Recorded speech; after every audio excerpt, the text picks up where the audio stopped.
Alrighty, welcome everyone. I'm Teeaboo and I am here for Vinland Saga Season 2, Episode 22, The Emperor of Rebellion. Maybe the hardest Vinland Saga title that we've ever had. I'm very, very excited for this episode, so much so that I really wanted to watch this last week, a day after watching the last episode, but I wasn't able to because the little puppy who just got spayed had some complications. She's safe and healthy and fine now, but it was very scary in the moment, and that completely messed up my scheduling with trying to get this done. But I sat down this morning and I thought about trying to draw a drawing for this episode. A drawing that would represent what we're going to see next, where we're at now and what's coming. And I couldn't come up with an idea that was better than the drawing that I drew last time. And while I could go ahead and rehash it and draw again a staircase into infinity and a river that you're swimming against the current of, I felt like maybe it would make more sense to leave the drawing from last week up as we follow Thorfinn from his decision into its consequences. Thorfinn has chosen to act and to go and speak to Canute. He has the opportunity to change the course of history here, to change the course of history at least for a few people who to the surprise of the universe, he cares about. Why?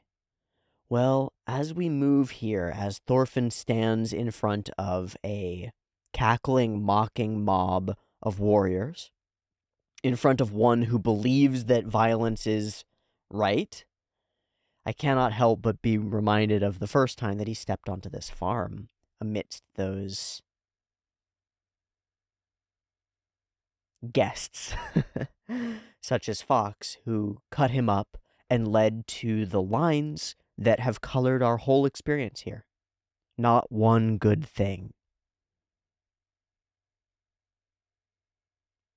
Thorfinn stands in front of the blade and says, "I'm willing to die.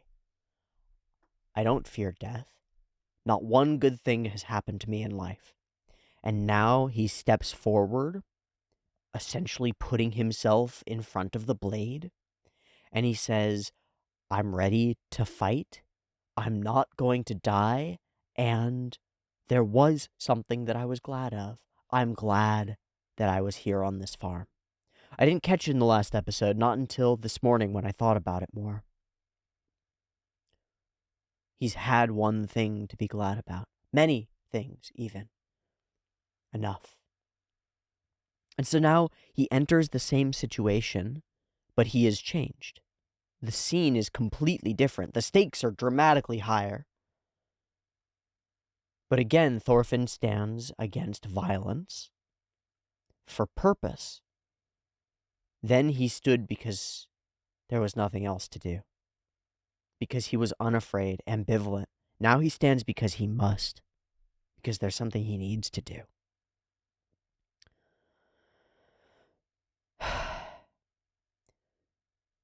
He's accepted 100 blows, 100 punches. Death to anyone, right? But of course, this is nothing. The amount of violence and pain that he's received at the hands of his owners, at soldiers on the battlefield, this is nothing. Thorfinn is bound to carry a torturous weight, a weight of souls.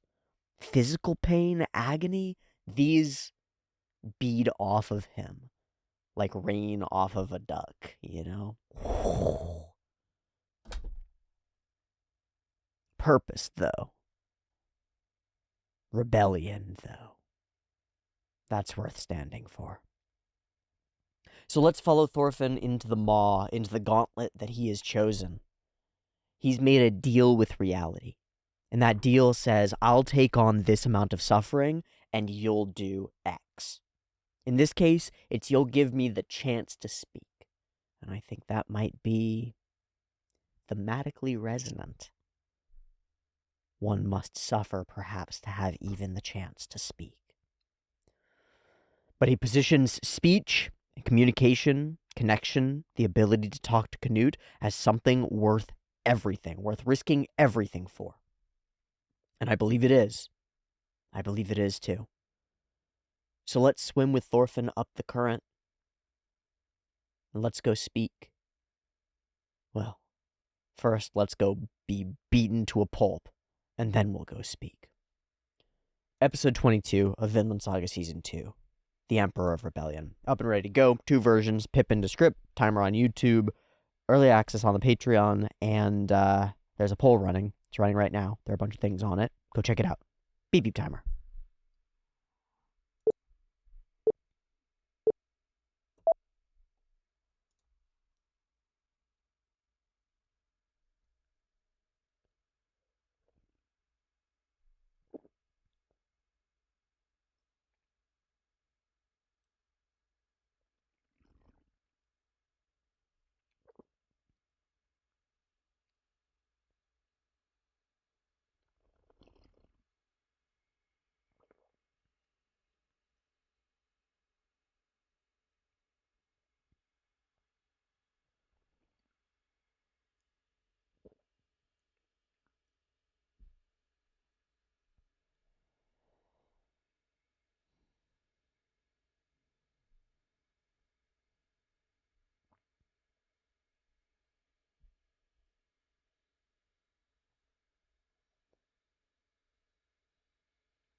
We're punching.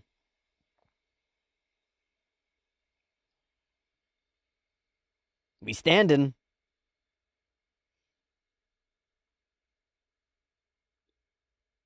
We still standing.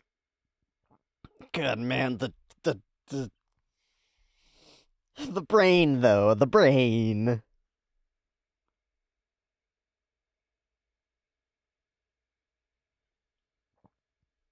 Taking it, taking it, taking it. We're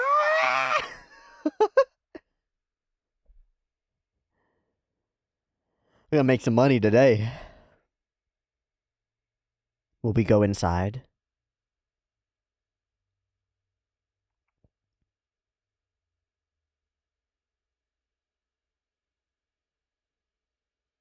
Not that easy.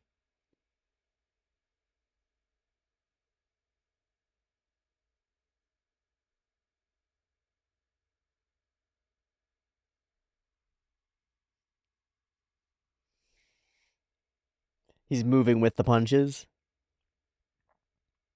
Nice. Nice. Yeah, he's used to it. Not too obvious.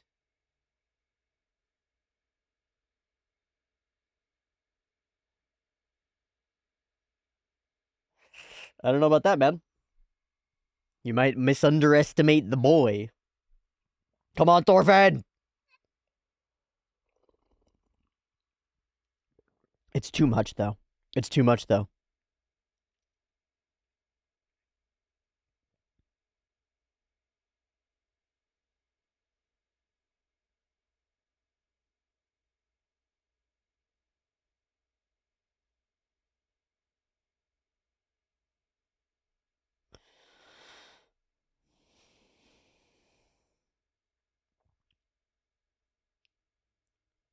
Not to me.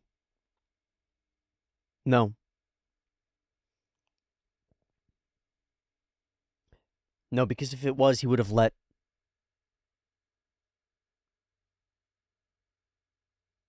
He would never have struck Snake, you know? Obviously, the idea isn't fully formed at that point, but, like, that's where I'm at. It's like, no. No, no.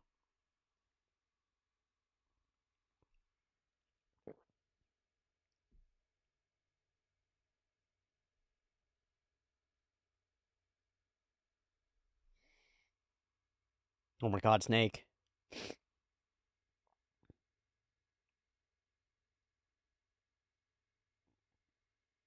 Oh, he took a full hit. Fuck.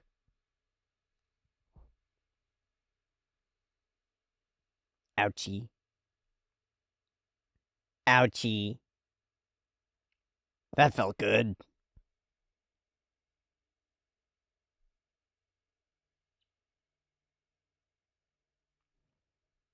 Gotta love when you make a good connection. Thorfinn! Thorfinn! 5, 4, 3, 2.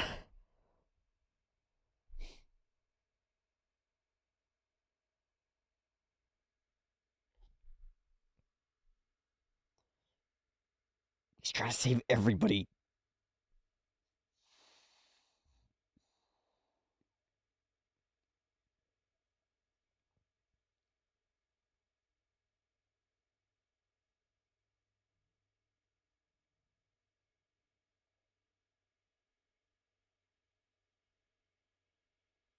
Yeah. Yeah, Omar. Holy fuck. You were about to kill him at the beginning, too. Holy fuck.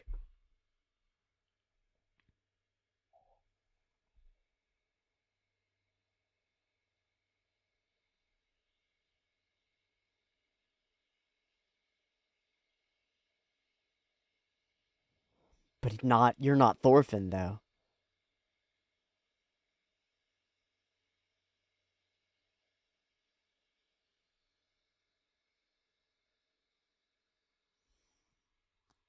Did you really try?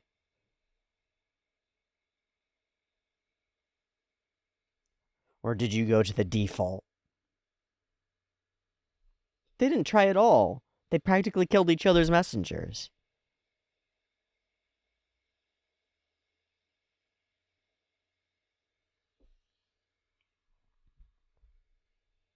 Reactive.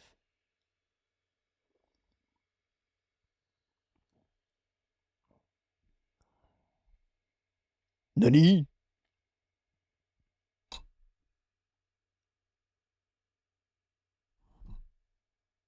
Oy.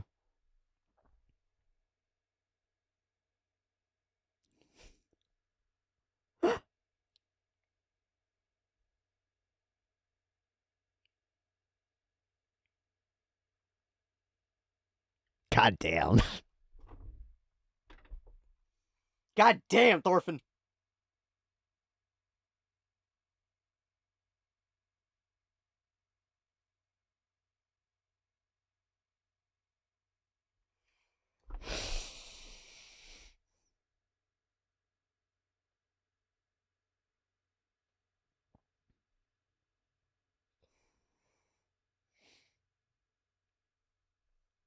Let him die. Then let him die. This is worth more than that to him. Holy shit.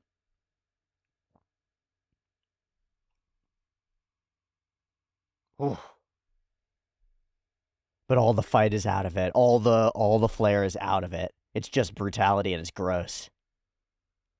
So it goes even further to demonstrate the foolishness of this.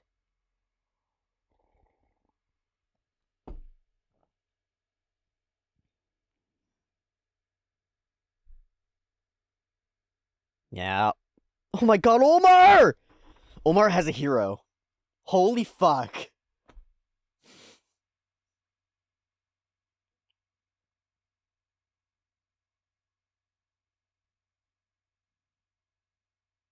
Fuck.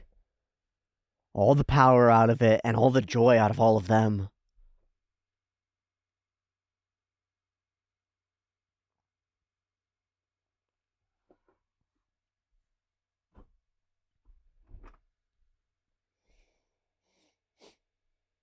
He defeats him without violence. He tires himself out. Resilience, huh?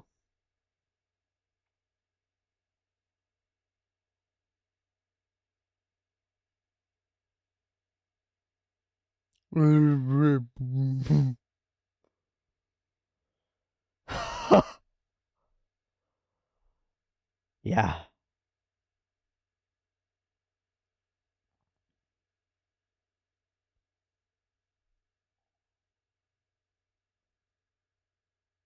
Holy shit.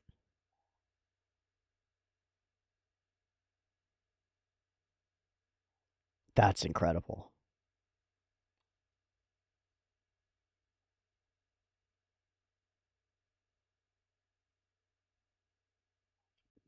That's true.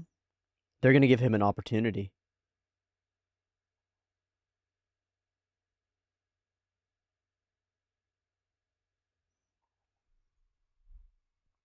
But what would he have lost?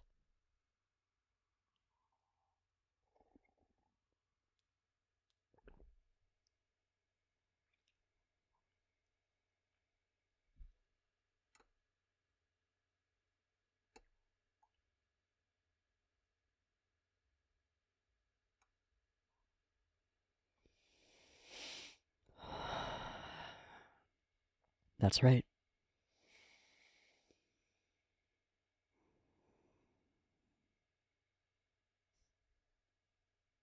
Dice, cards, something. Yeah.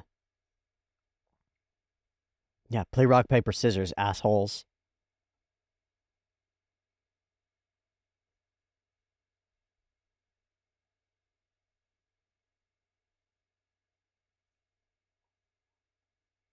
Whoosh. You have no enemies. He's going to say it.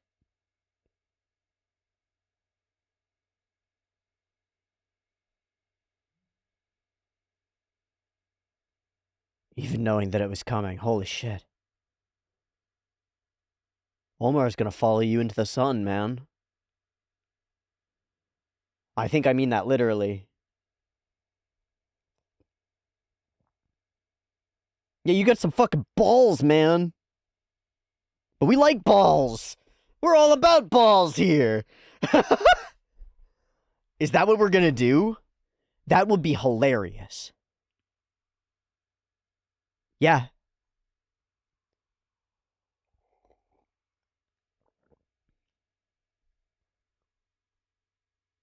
He believes he has to. Right, right. If we can break through all of the assumptions, we can get to the reality. Part the Red Sea.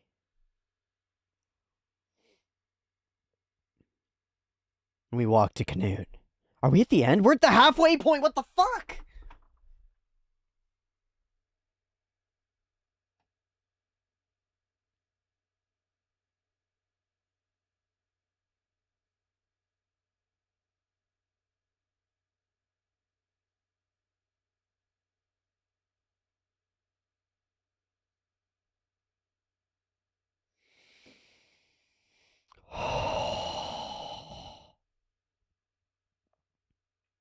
There's no reason for this.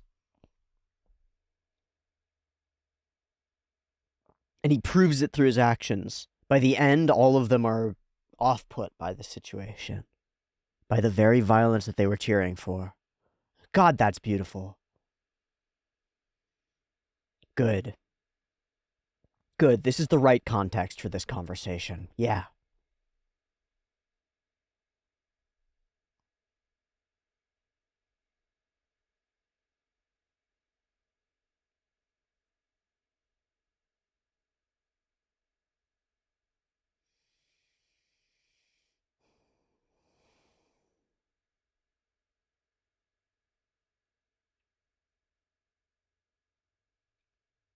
Yeah. There's a piece that's managing ourselves as fragile things. It's important that we take care of ourselves. I really wonder what that thing you said before meant, Canute. Yeah. Yeah. It's such a turning point. But he's not who he was.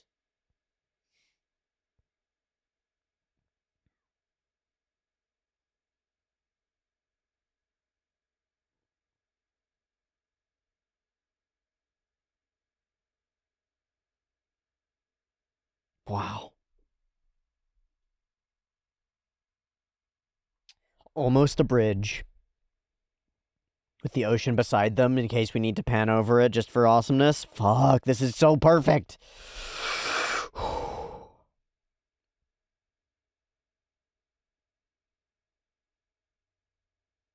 Hello, Canute.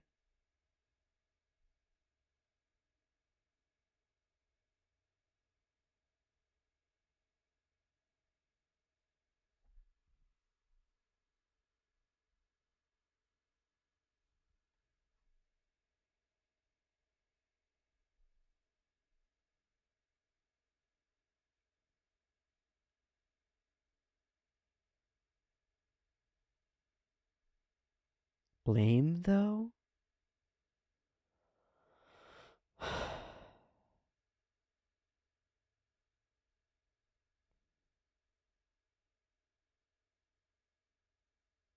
He's not just being political.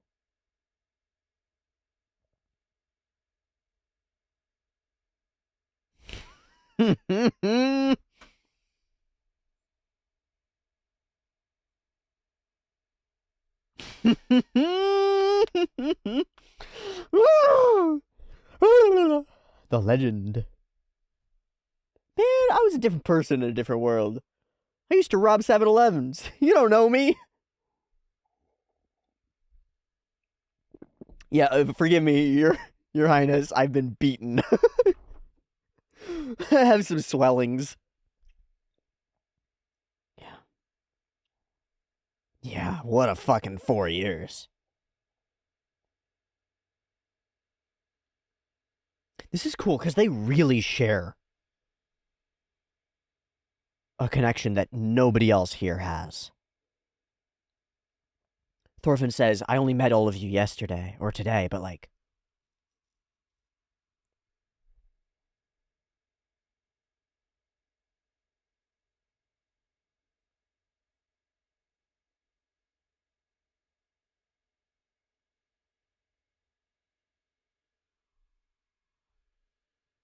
That's a crazy way to put it.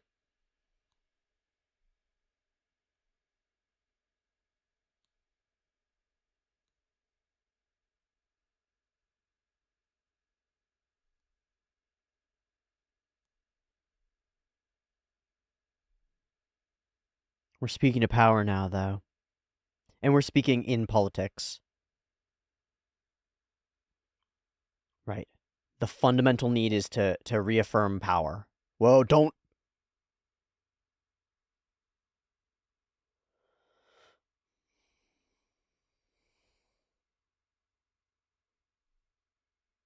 That's all that kings are, man. You just don't say it to their faces. I love that he's saying it, though. Mmm. Mmm.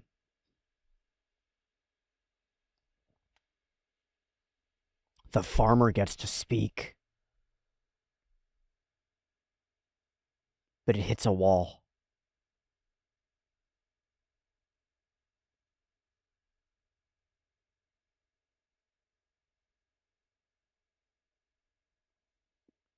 Yeah, what are we actually doing?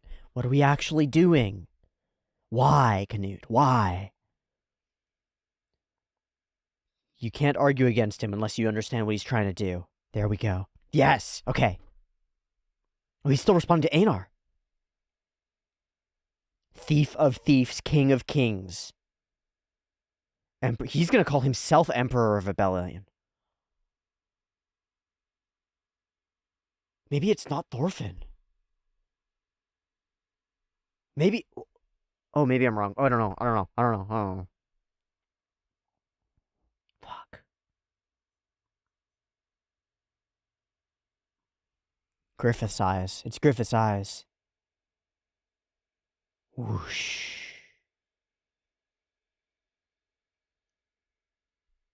I don't think so.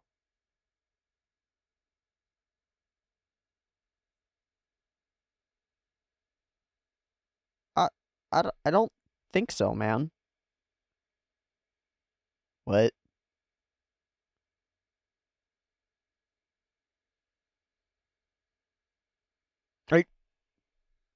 Are you sure, though? I... Wait. What? Oh, okay. He is... Yeah, there we go. He's powerless. Good. Amazing. Okay. We are all bound by forces beyond us. Holy shit.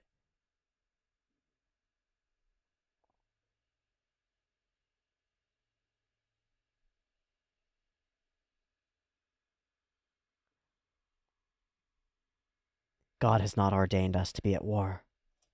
He is gonna call himself.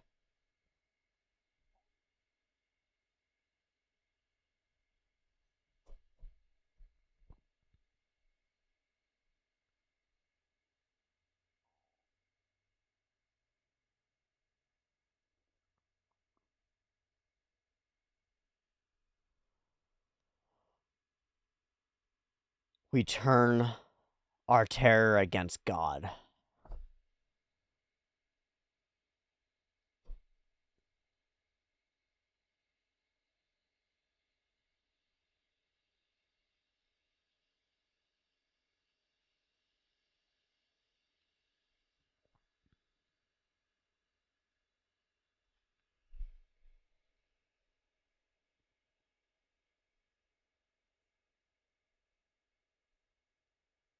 Yeah.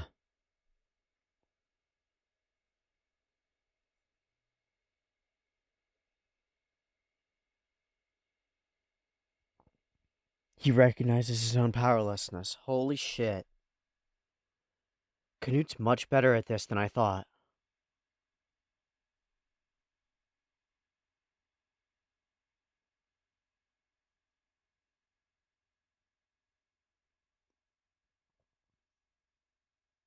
Yeah. But that's not my path.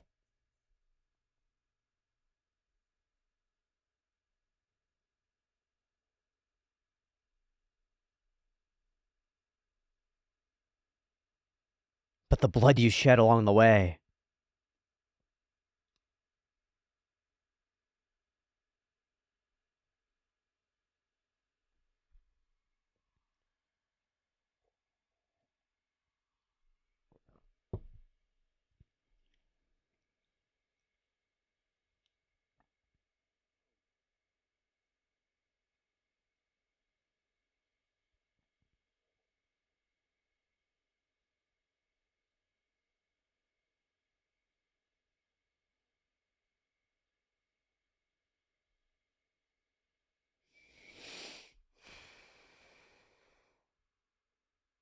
And Thorfinn finds himself in the middle. He sees it. Yeah. He doesn't hate.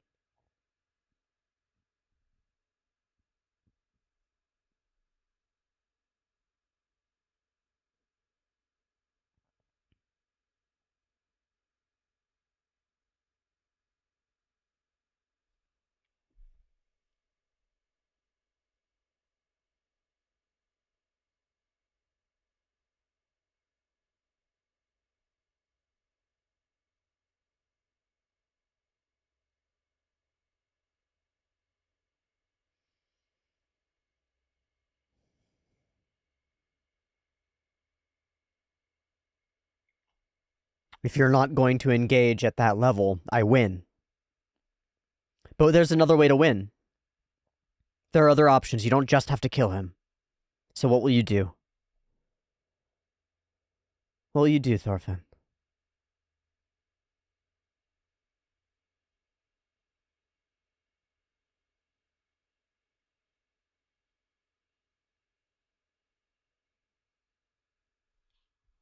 Ah, fuck.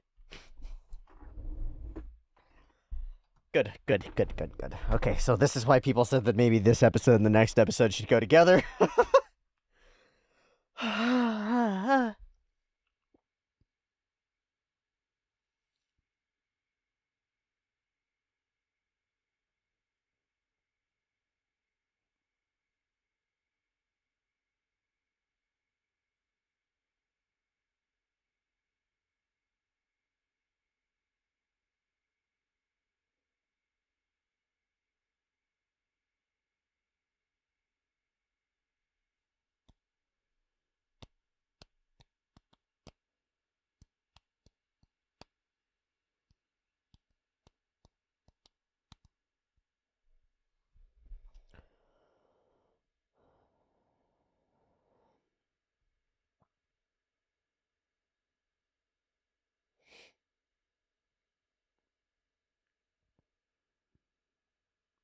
Oh, is that Thorfinn and Canute standing against each other?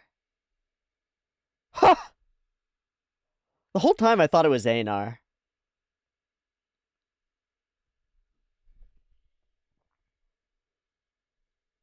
But we envision both of them as these horned deities. I'm gonna skip the thingy here. Okay. Gonna leave that be. These boys standing and looking at each other here. These guys. I feel so dumb. He's got Canute hair.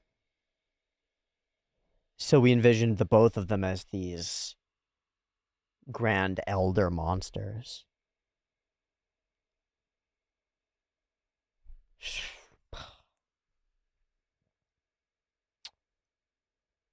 Okay. This episode is beautiful. The thing that stands out to me the most is the sunset over the waters, and the tone, the lighting, the color of everything, and the way that we can shoot up to the sky and watch clouds pass.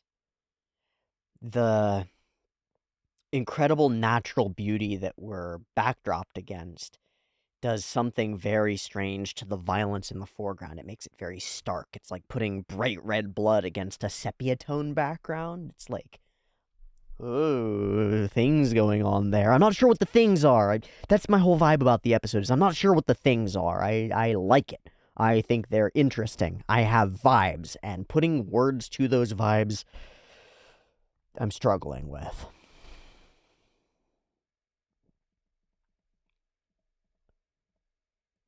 The density of emotional interaction in our episode is way up compared to where it usually is in Vinland Saga, and it's usually pretty high in Vinland Saga.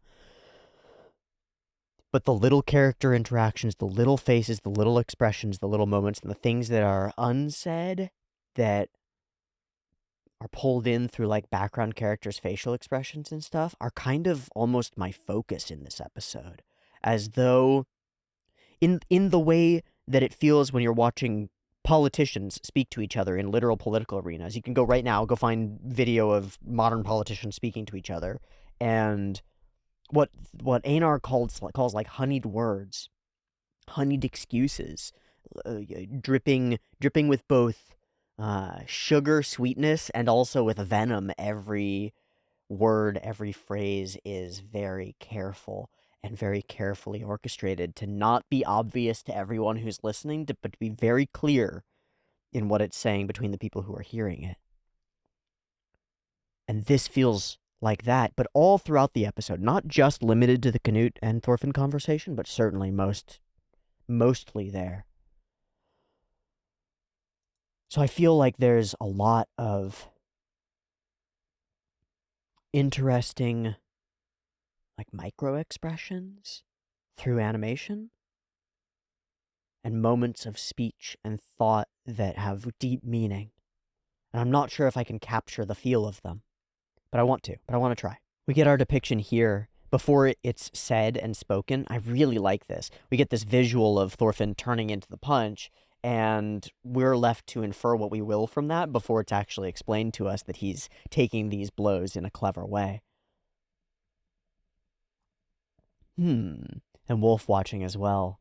It's something that I love about fights, is having other people commentate on fights. It's just cool. It works really well. Is this the first principle, says Einar. Is this what you meant? Is this how you're going to live? Just taking it all? Letting the world pile its pain onto you? That's not a complete way forward. It's not a complete way forward, and I want to actually spend a moment to talk about it. I didn't think that I was going to, but I think because it's close to some experiences that I've had in reality, and close to like something that I fight with, I want to talk about it a little bit. Is this the first method? Is the solution to things that are wrong, things that are bad, whatever, to just take it and not say anything about it? No. But it is the answer that a lot of us come to. When you're in a relationship, whether it's with somebody who has power over you, or you're relatively equals, or whatever, you're in a relationship and things aren't going the way that you want. They make demands of you, they act towards you in ways that are negative or harmful, or they fully abuse you, right? Like, all the way to the max, or to the minimum. They don't do the dishes, don't clean up after themselves to the extent that it makes you uncomfortable. It gives you bad feelings. And you can feel those creeping in and, like, infecting the relationship themselves. And you can feel the resentment building up. And that's the flaw with it. If you don't say anything, if you just let the beatdown come, and lots of people come to this as their conclusion. If I say something, it makes it worse and I become the bad guy, so I will let the blows rain on my head and say nothing. And I'll choose to be the heat sink for all the pain in the universe. It'll be me. I'll just take it on myself and I'll deal. I'll just cope.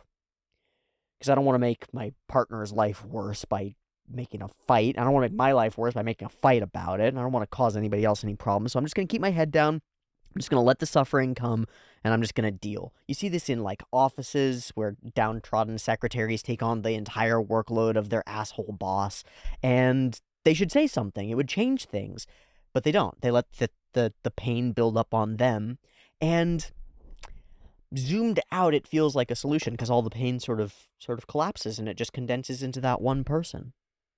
But it's not a solution because that person's getting damaged, like deeply damaged. And at some point, I think that resentment is going to bubble up into action, and it's going to be retaliatory, or it might be self-harming, or it might be destructive in a bigger way, or it might be that they end up being the abusive partner or person in their own relationships moving forward, or toward their own kids, or toward their own employees moving forward. It doesn't work. It's not a complete first method. The ability to take pain and suffering onto yourself and do something with it is part of it. But just to let the world roll over you is not it. It can't be. It cannot be the answer. Just like it cannot be the answer to build a farm just for the Vikings to come and knock it down. And it cannot be the answer to join the Vikings and be the one who knocks down all the farms. None of them are complete. All of them are flawed and partial and inhuman. They're attempts to attach fractional logic to the complexity of human interaction and behavior, and it doesn't work. Is this the first method? No. I say that. I'm saying that here. No, this is not the first method. Never striking back, just taking it all. It cannot be. It cannot be. I know that this is close. It's so close to turn the other cheek. It's so close to that idea, but that is not the right idea. I'm convinced of it. Neither is retaliatory violence, though. The third way.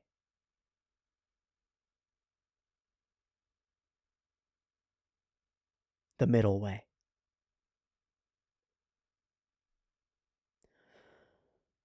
And, well, it's not lost on me as I say the middle way that is Buddhism. That's what it means. It's not lost on me that is very close to Taoism. That these traditions have set out what they believe to be a middle way. That retaliating in violence is not the way. That letting the violence rain down upon you unstopped is not the way. There's a middle way. What is it? It's very hard to find. I'm not sure. Here, Thorfinn is suffering for purpose, and I think that's a piece of it. He makes a deal with the unfair parts of reality. The unfair parts of reality are these humans who are violent and they want violence. They don't want to let him do the thing that he wants to do, all this stuff. He makes a deal with them. And he demonstrates in doing so that you can deal even with unfairness. You can make deals with reality. His deal is that I'll suffer enough to get what I want. But we break that deal down, it falls apart, it doesn't work. And that's so strange to me in the context of the narrative, that it's Snake's arrival. We get all these parties from different factions coming together for this moment. And in that moment when Snake arrives, it's suddenly not about the factions or anything. It's just a man getting beaten in front of a bunch of other men. It's different. It's weird.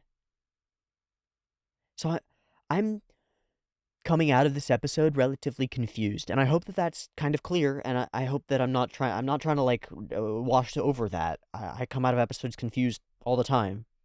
Um, I'm not sure what to take from this idea that Thorfinn engages in this deal and then it sort of falls apart. But then I guess he does end up choosing to follow through with the deal in the end because it's what matters. God,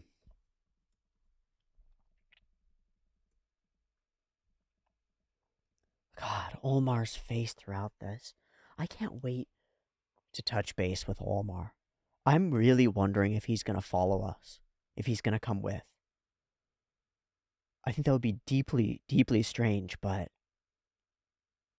I can really imagine it. I think he sees a path. I think, I may not know what Thorfinn's middle road is, but Omar sees that Thorfinn is the one he must follow. Fascinating. It's also deeply incredible to me that Snake shows up here, leader of the enemy forces, and just sort of waltzes into the camp.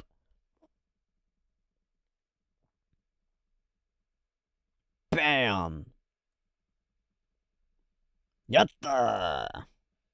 Insanity. He's doing this for the farm, and we get Omar's face. He's doing this for the farm?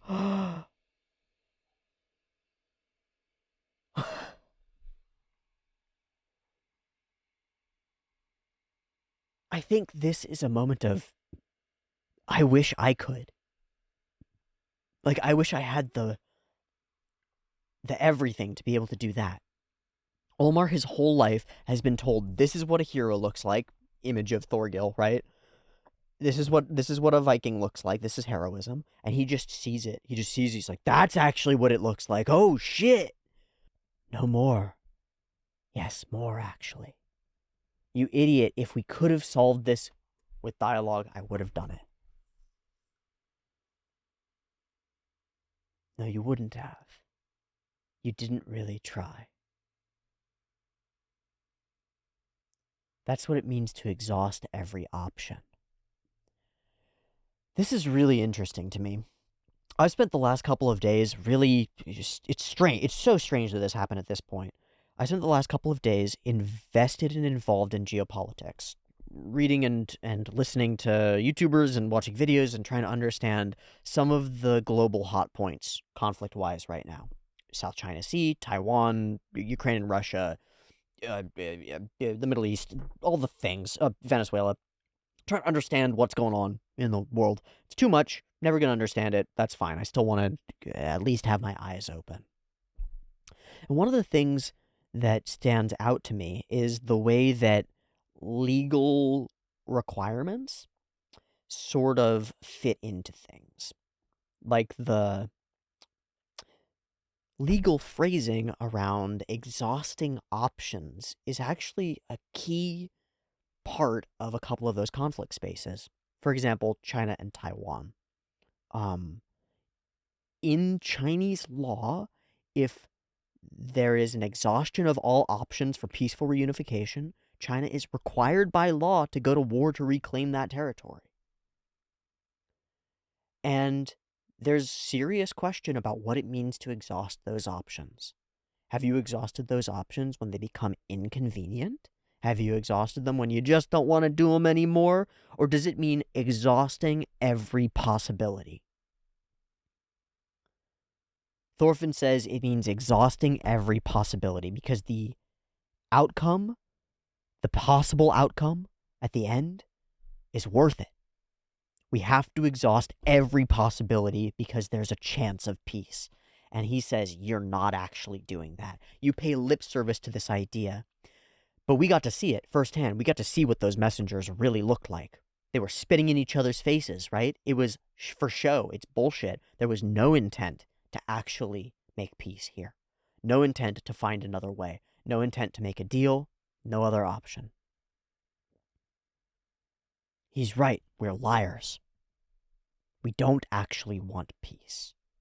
Did you really try your hardest to resolve this by talking it out? No. So I'm going to resolve this way. They drew their swords, so you did the same. And I think that is almost exactly kind of it. When he says that, I see the tapestries that we see when Canute is speaking about them as Vikings, as violent. It's like, no, that's what we do. We don't think. We draw our sword back. That's how it is. Interesting.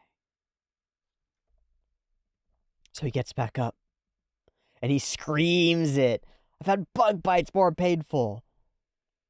And I really love the way that we contort Thorfinn's face here and make him far more angular, far more. It's really cool. Einar holds him back.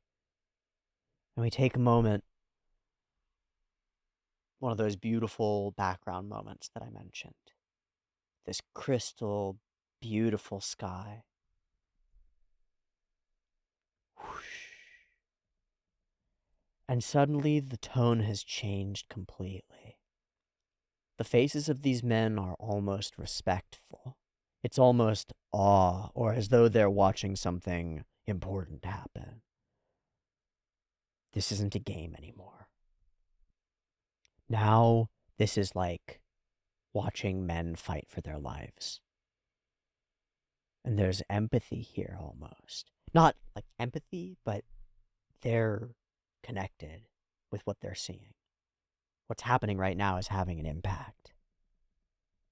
So Draught is like, he's exhausted and he's barely punching anymore. And it's there that we start to really show the faces. Omar is overcome by emotion. But across the faces of some of these others in the backgrounds are grimaces. They're feeling the pain now. How strange. These men who've killed hundreds each, who've watched many die, and who would have, just an hour ago, been cackling as Thorfinn was killed. Like, if this was done with a blade, they'd be watching, they'd be laughing, they'd be cheering. He's bleeding, he's dying, it's good. He's in pain, and I'm envisioning myself killing him. I think it's flipped.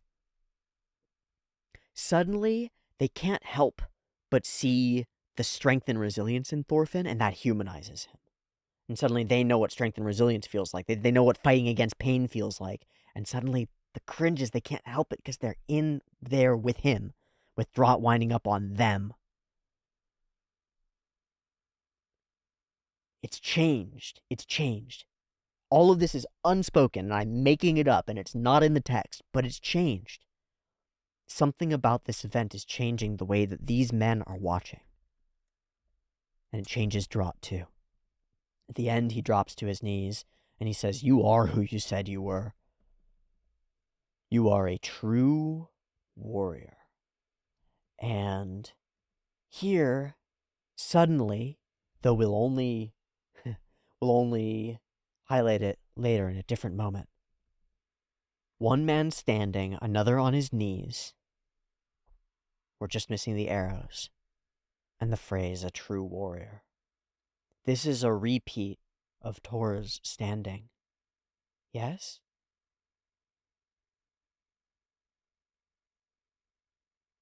Now, you've defeated this man with no violence, with his own violence.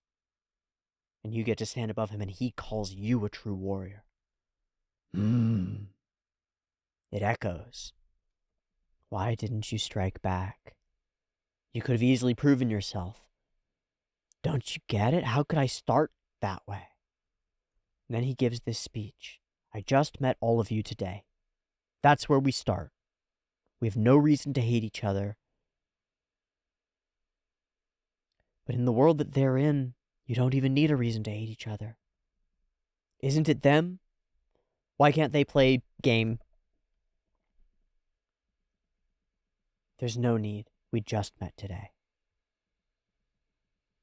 I have no enemies. Fuck.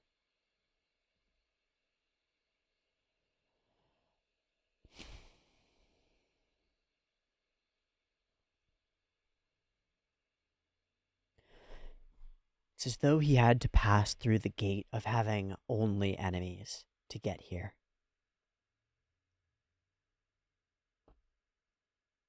But now he's here.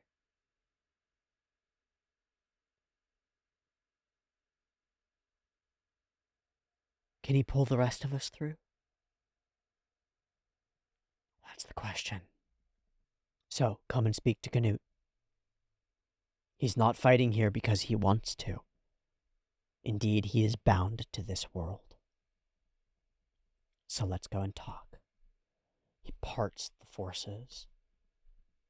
And we bring Einar with us. He's been with us this whole time. This moment where Einar is almost pulled away by the terror and the pain and the loss is so potent to me. Thorfinn's wisdom here strikes me as interesting. Don't look. You won't be able to control yourself, even if it's true. There's real wisdom to this. And I think this is something that I need to take to heart. I want to think of myself as unshakable, as able to stomach anything, but I'm not.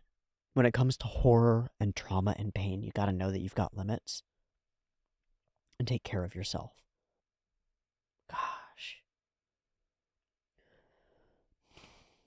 The visual setup around this scene starts to become inexplicable to me. Starts to become too many things that are too right on and create more of a collective effect. From the sunlight to the sort of bridge scene to the waves of the ocean to the audio that we get throughout it, it's really interesting. The creaking ships and the ocean waves. There's like this back and forth that's almost a battle being played out in audio entirely. And I'm not sure I understand it. I think it ends up being really incredible at creating a multi-layered conversation where it feels like the stakes of the entire world ride on this. Where it feels like the environment itself shifts as our characters speak, as their points are made, as they back and forth. The world turns on the scales of this conversation. But also, the histories of the characters are all there in this conversation. Very much like that ending moment in the ED where the two great beasts are behind these two tiny men. It's as though these grand forces are swelling like giant waves to crash against each other, but they can only speak through beep beep beep beep beep beep beep beep beep beep beep beep beep beep beep beep, just like little tiny human pathetic mouth noises, right? But we're speaking of planets and mountains and waves and stuff. And I think that the episode actually captures some of that. It's crazy, but I feel that feeling. I feel mountains speaking to the waves. I feel the air and the seas and the winds arguing with each other through the voices of these characters. And I think it's pretty fucking incredible. But as I said, it's also their whole history woven into the moment. Whoosh. They're living in those moments. And so that's where they start, is to speak of the past. Very well, I will see him. He strides forward. We meet on this little bridge. I know it's not even a bridge, right? It's just like, it feels like one. It feels like a little bridge with the waves crashing.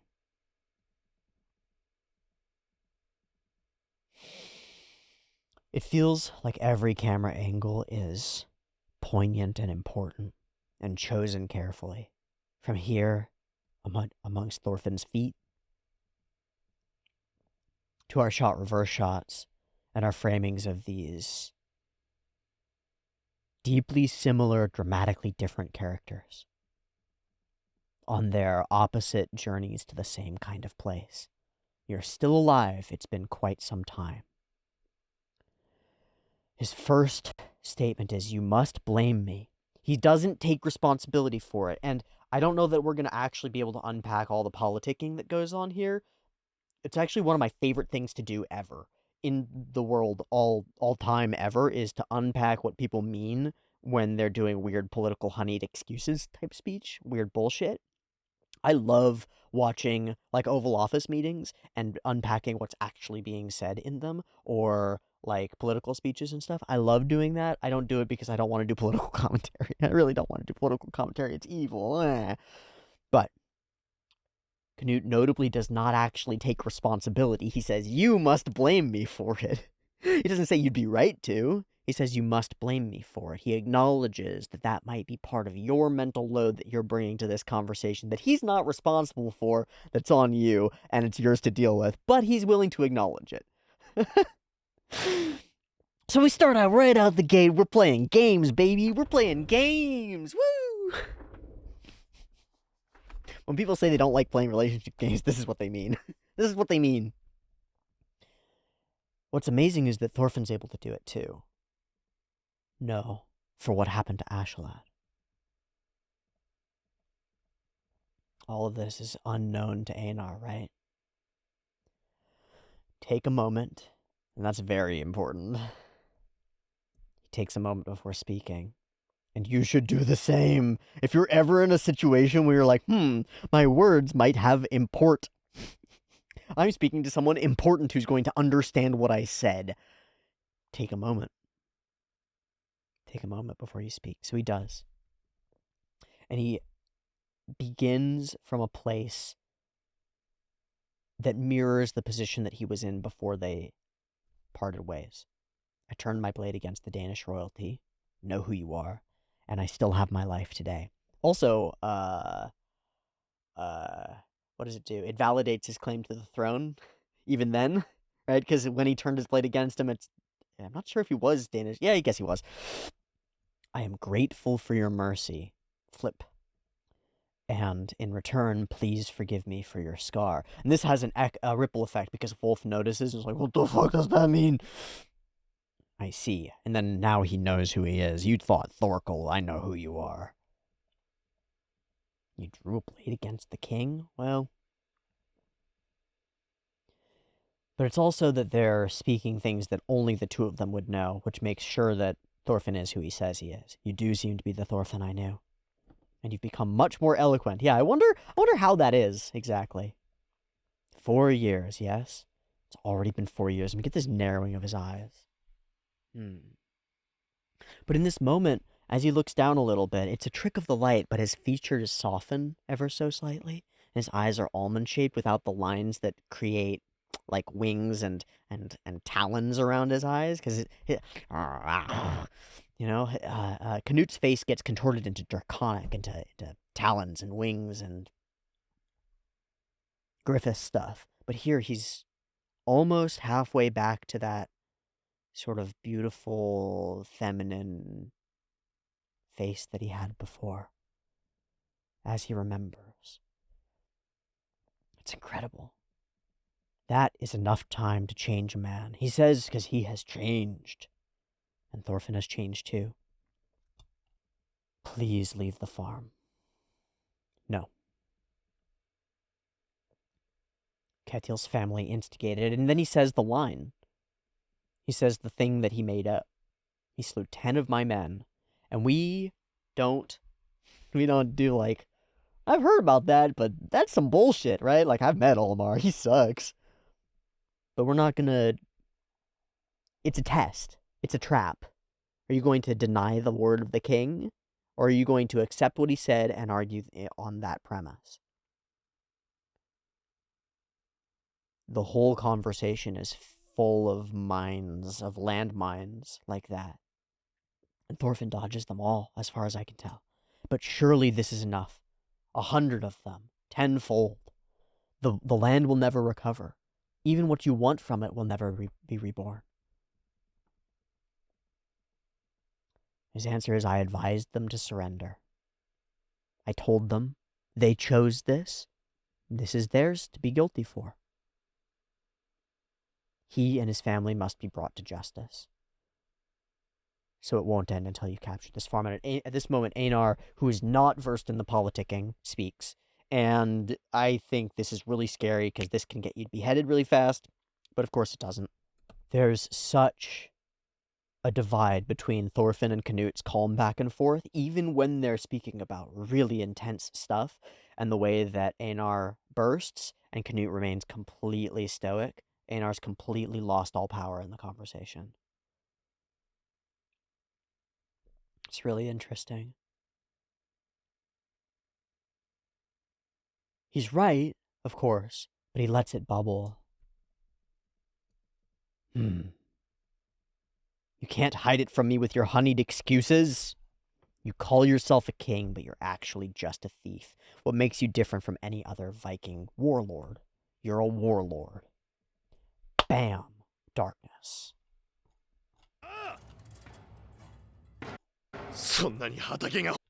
Start your farm yourself. This is so cool because it's like having the farmers union speak almost. It's like the whole of all of the laborers, all of the farm workers who for hundreds of years have had all their shit stolen by warriors. Make a farm yourself, assholes, and then you'd get it. You would know what it means to steal this from us. Sverkel eventually does, right? He becomes a farmer. And he learns this in some real way. I think there might be some truth to it. If you were farmers, you would know not to take from a farmer. But they're not farmers. They're Vikings. I don't know if you can save them by making them farmers.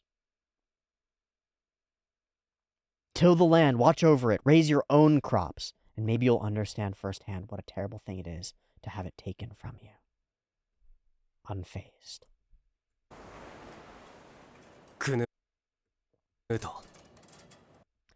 And something starts to happen in the background. These little strings, these strange percussive elements come in, and they're all like tension, like the tension in a suspension bridge. A big structure creaking under its own weight, shifting. I don't know what to take from it. You told me once that you would build a paradise in this land. Is that what you're doing? A utopia for those who suffer. Do you still believe? He smiles. And he doesn't respond to Thorfinn. Instead, he responds to Einar. A chief? Yes, a chief of chiefs. Emperor. And he takes on the title Viking, too. The ruler, the commander. I have all of this power. This is Griffith's eyes. I can't express this in a better way, and I'm sorry. But remember I talked about talons and wings? Here they are. These are those eyes of the hawk. These are those eyes of an eagle. There are a couple of frames in Miura's Berserk where Griffith turns those exact eyes on, like, members of the court, and then shit's fucked. Like, it's bad. This is the gaze of someone who will not be moved. My power makes human blah, blah, blah. And something in the back of my head goes, Canute's speaking a little bit full of himself, almost like a chaos villain, almost like a guy who doesn't realize that he's going a little bit unhinged. And that's what's so fucking crazy, is that Canute is about to use this as a demonstration that he is powerless. That the truth of things is not that he is a great king of kings, but that he is just a man. And through some strange twist of fate, another group of men believe in him enough to follow him. And he's going to do what he can with that. But he can't make the ocean stop. The world ticks on by its rules. And he does not see himself the way that Thorfinn does as, as a fractal lever, right? As something, as one oriented piece of an enormous chunk of iron around which a field is born that reorients all of the pieces of that iron. He doesn't think that his individual choice can do that quite the same way. Thorfinn has come to this spiritual belief that everything is kind of one, and that, like, the decisions made in the micro make macro. But Canute is stuck on making macro. He needs to take that piece of iron and forge it into a sword and use it to stab all the people who would stop them. He's not trying to make it magnetize. He's not trying to turn it all into one direction. He's trying to force it. And yet he realizes that he can't. That there are limitations. What a fucking incredible scene. Because this is a villain speech that we've seen before. Ah ha ha, I'm so grand. And he whisks his hand out across the waters and nothing happens. My power can do nothing. There's something wonderful here. Because there's a truly hilarious anecdote.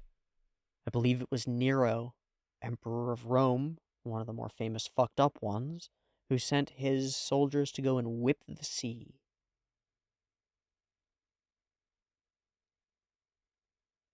The foolishness that men in power exhibit when they don't realize the limitations of their power. And what we demonstrate here is the opposite. Canute knows his limitations. It's because of them that he wants to exceed them. It's because of those limitations, in some way, that he is driven. We must defy the rules of God. This is an act of rebellion. We exist under the rules of God, and so we rebel. Look at us. Look at us. Bringers of chaos and destruction, terrifying pillagers. No right to live in paradise, and yet human.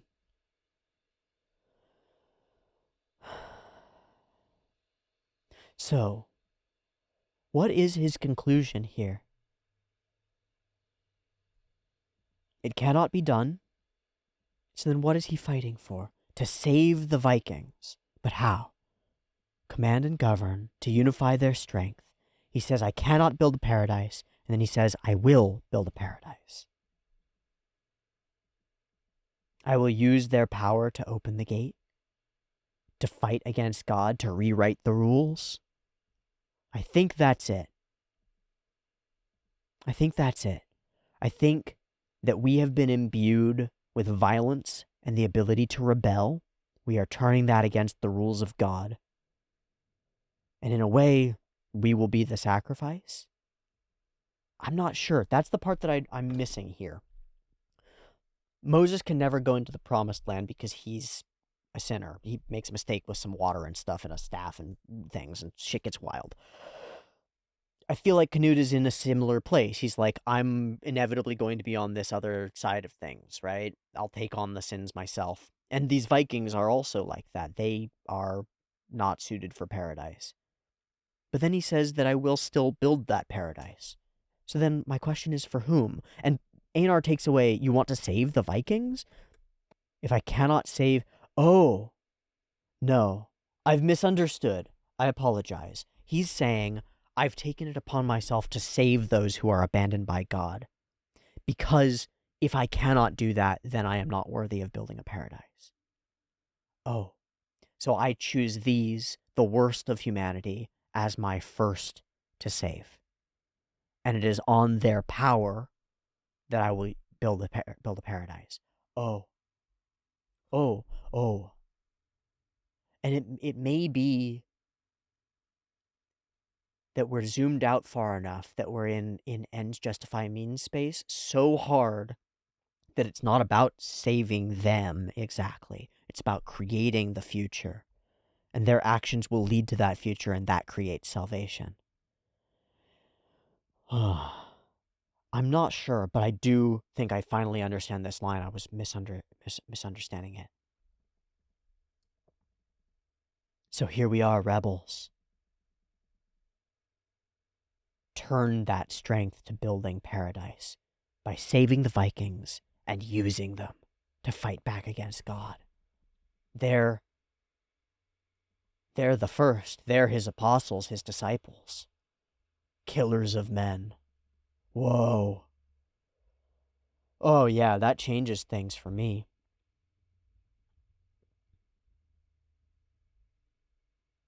And for Thorfinn, it's a moment of great, like, whoa, okay, I see what you're doing. But Einar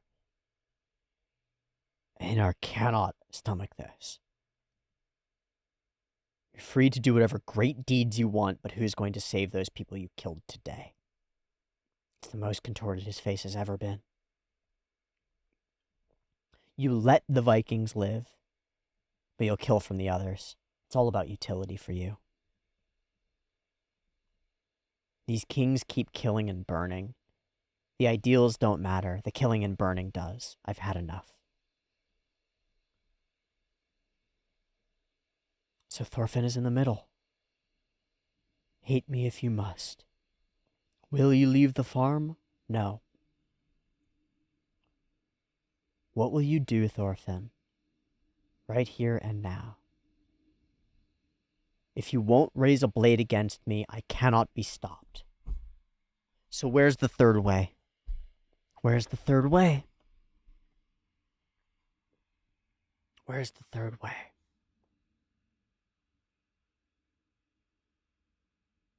Fight back, do nothing, or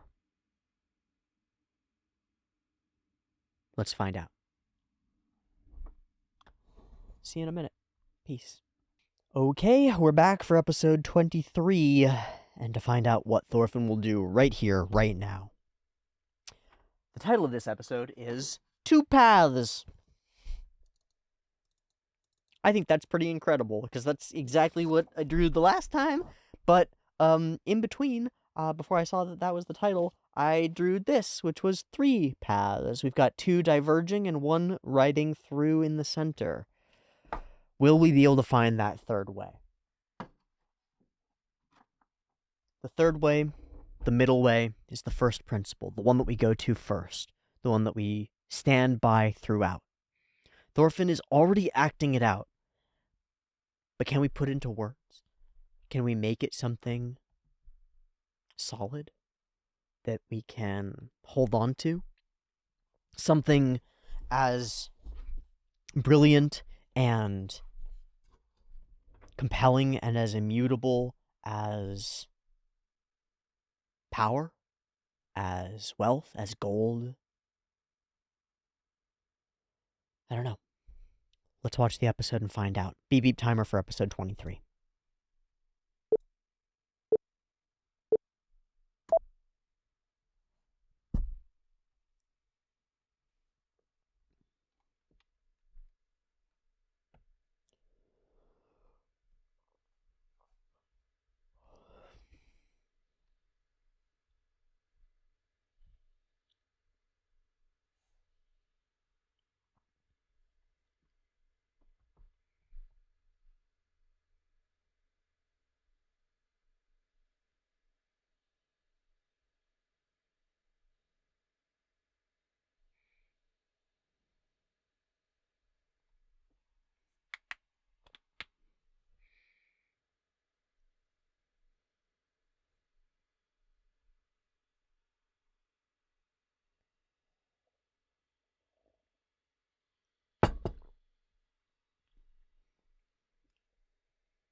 With death.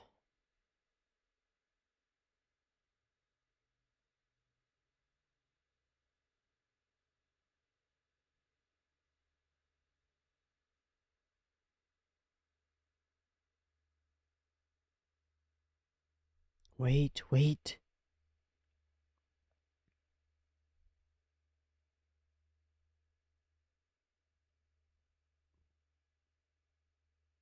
He's one of them, though. What if there's another way? Hmm.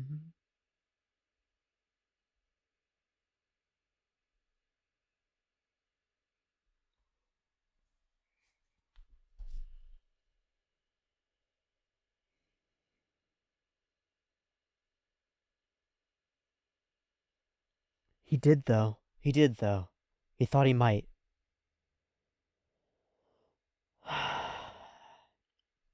A wolf in sheep's clothing, a sheep in wolf's clothing.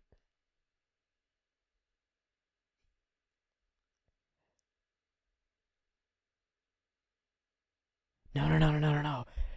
Canute's a sheep. Canute's a sheep pretending. This. No, no, no, no, no, no, no, no. Canute's a sheep pretending. And Thorfinn's a wolf pretending.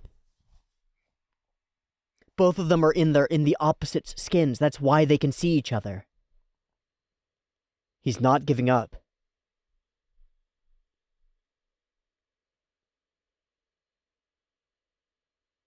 Then?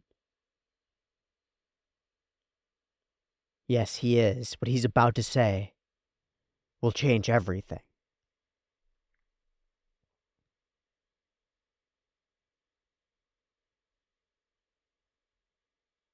Quickly, before he says something. Before he says something that could shake you.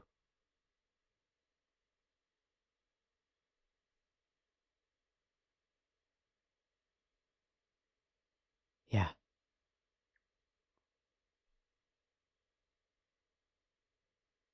The courage to walk away in this case.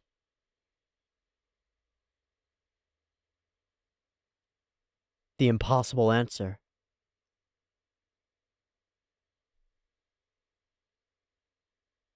Where?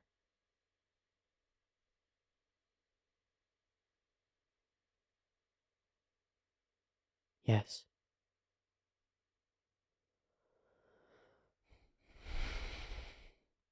Fight and die? Lose both of our ideals?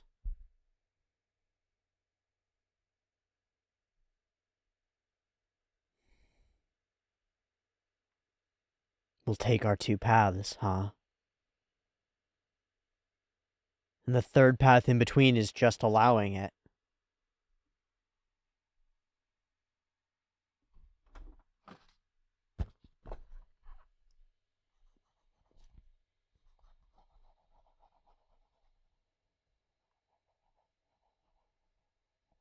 No.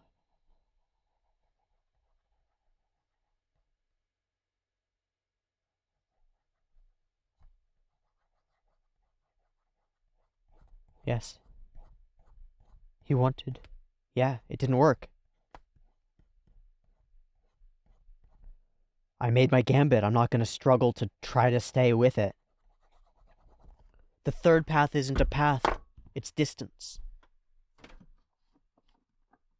It's allowing the other to go on his path. You wanted a fight, didn't you? Or is he gonna laugh?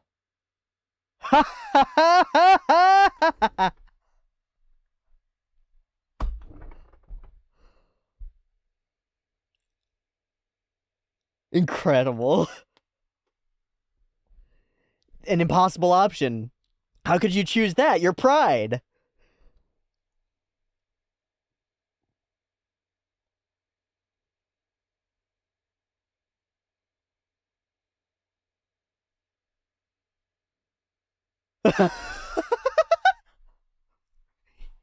Absolutely. Is he walking forward?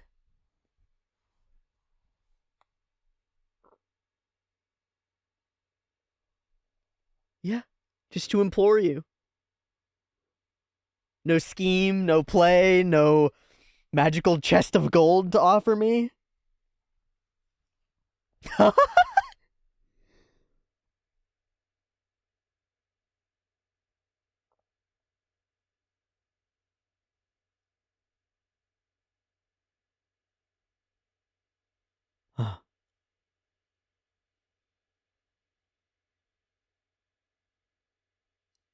He doesn't have to kill you.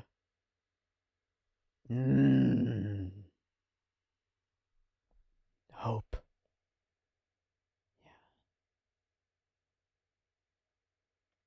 They come away from this with deep respect for each other, and then they go their separate directions.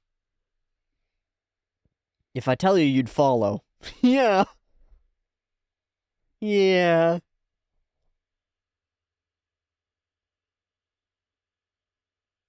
One day I'll come there. Yeah. I hope not.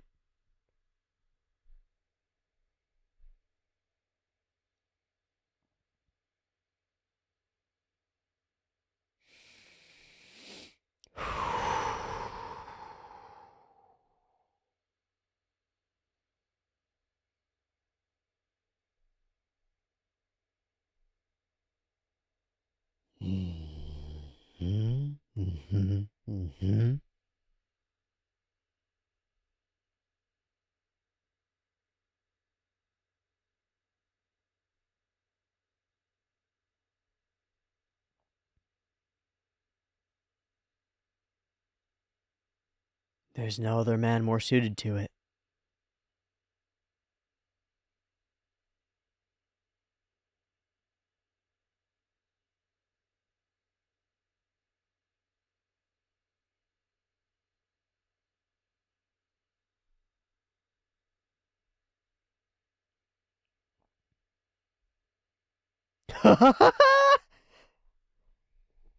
Don't make me come and save you, dude. That's fucking funny.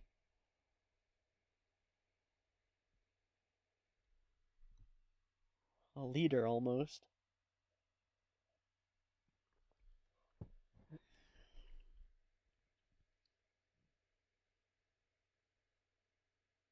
One of his fathers, maybe.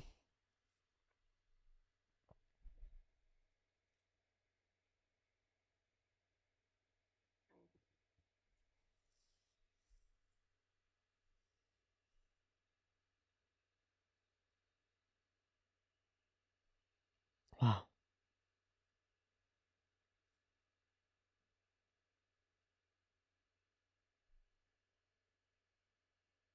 Holy fuck, they left?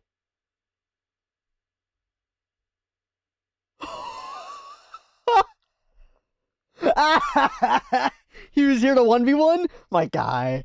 Let's go. Let's go, Thorgil. Holy shit, he's gonna walk away. Yeah? Neither do I.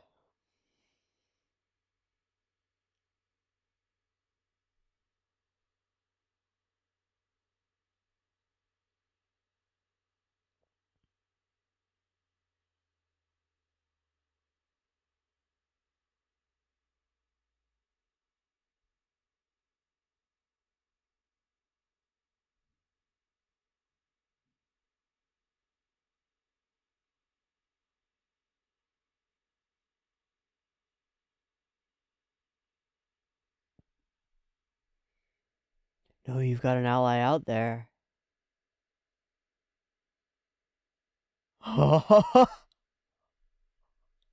He's not alone because it's not this fight, it's the fight.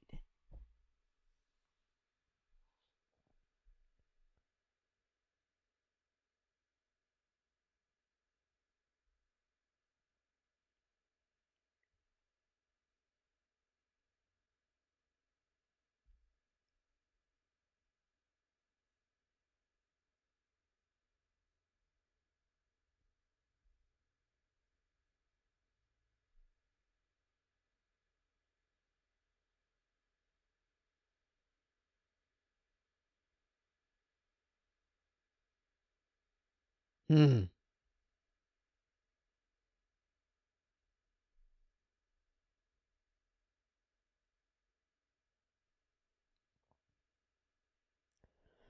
And we could call that some of the foundations of what will become the social contract. Take its time, but it's coming.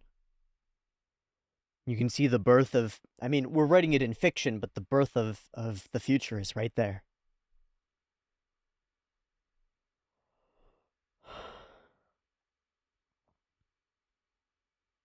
Not a different answer than might makes right. Right makes might. It's a weird fucking flip.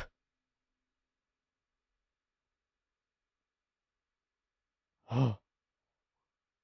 Are we gonna awaken without a dream? Is that what we're doing? Are we awakening for like the first time ever without a nightmare? Xanar at the grave.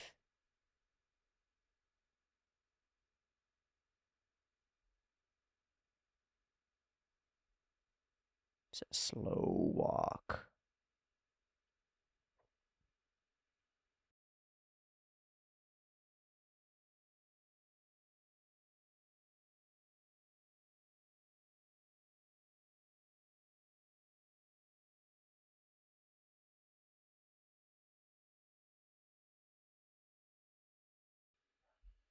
Wow.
After all of this.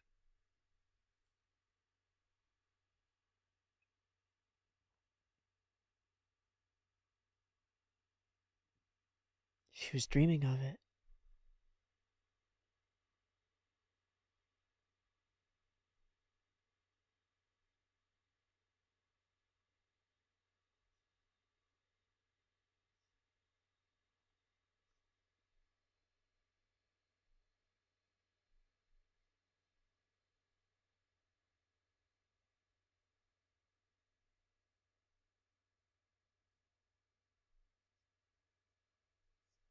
Live. Me too.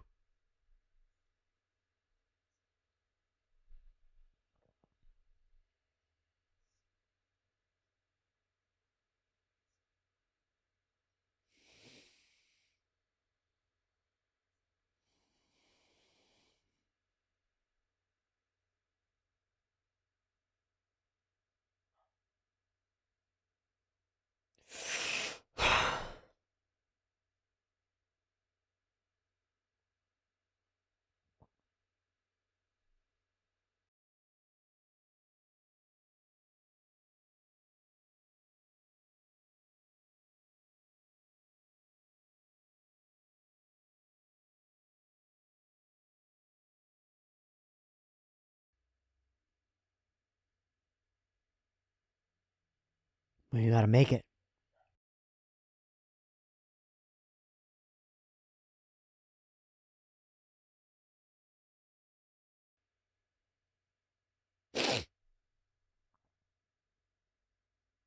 We'll do it together.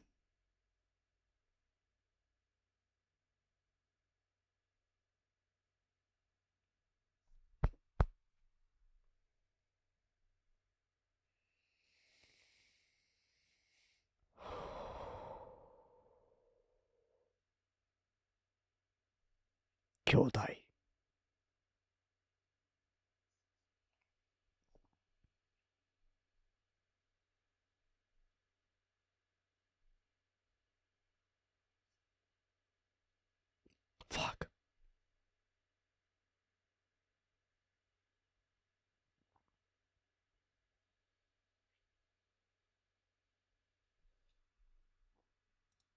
Yeah, why are there 6 minutes left of the episode? What the fuck? Just end it. End it there.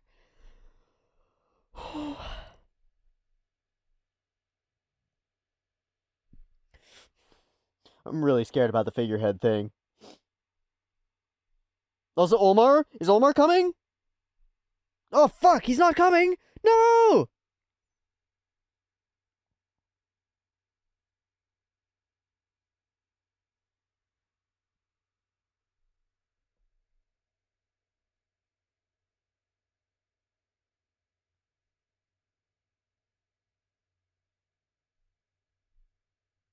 Hmm?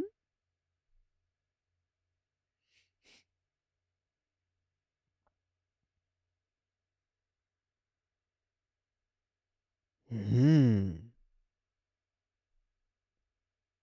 Potter's alive! And Omar?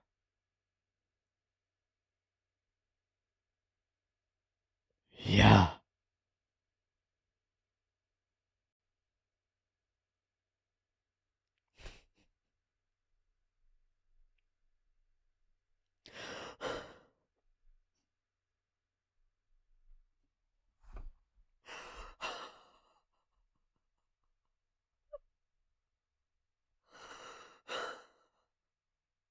You already are.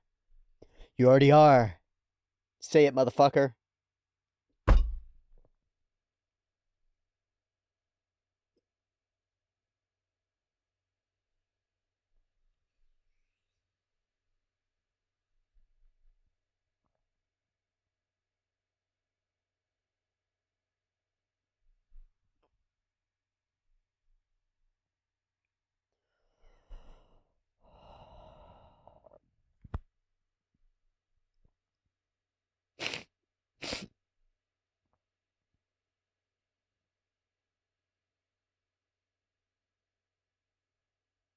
Hmm.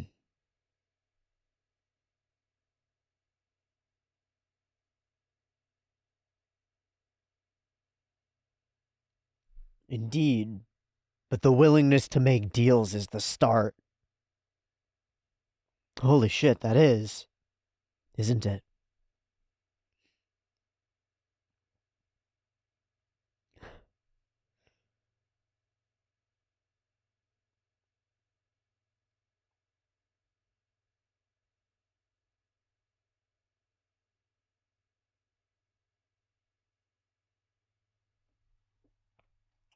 Oh.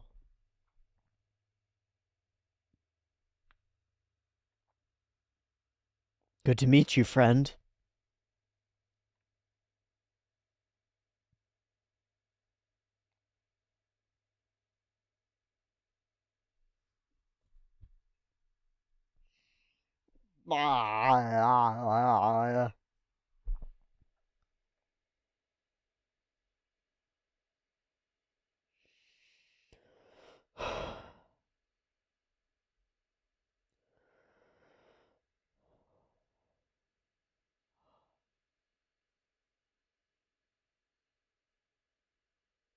Hey, asshole.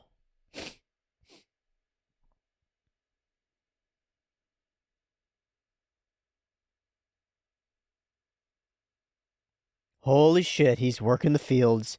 And he's with the girl. The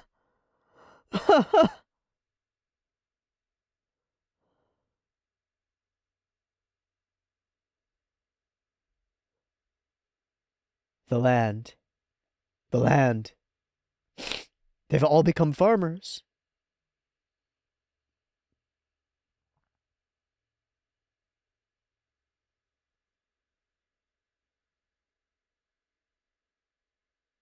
Into the sea.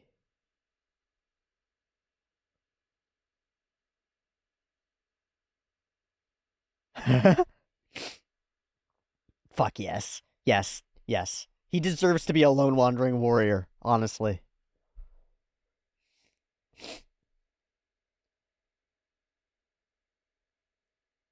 The will of humanity.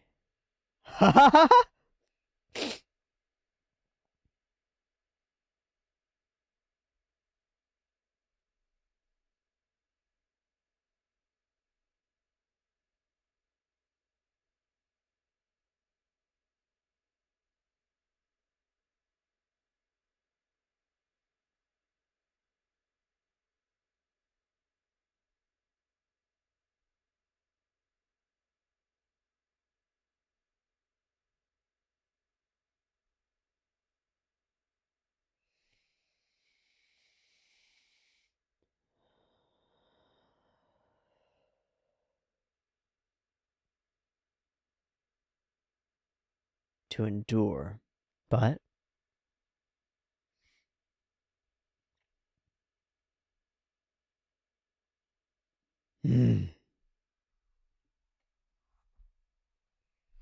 amazing how much is unspoken there.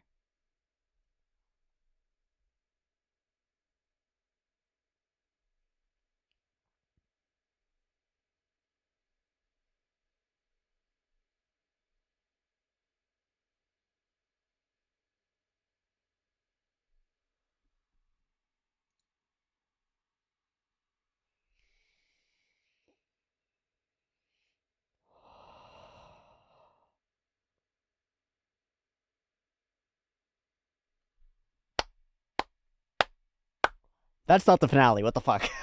I'm sorry, what? Why is there another episode? What? That's the most finale that's ever finale'd, so.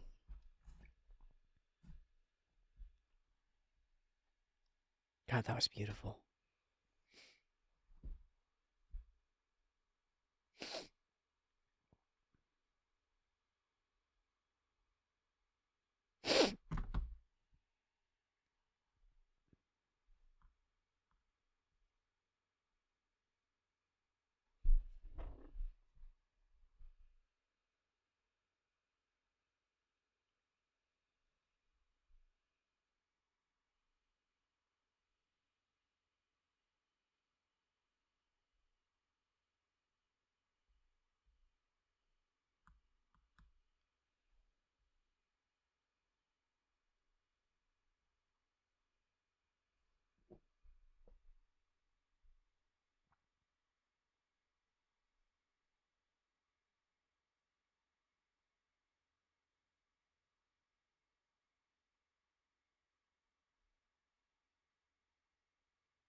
Oh, whoa. Is that home? We gotta fulfill Leaf's promise. We might touch on Iceland. Whoa. Okay. We're just gonna leave that there. Because we gotta talk about this episode. We gotta work backward, I think.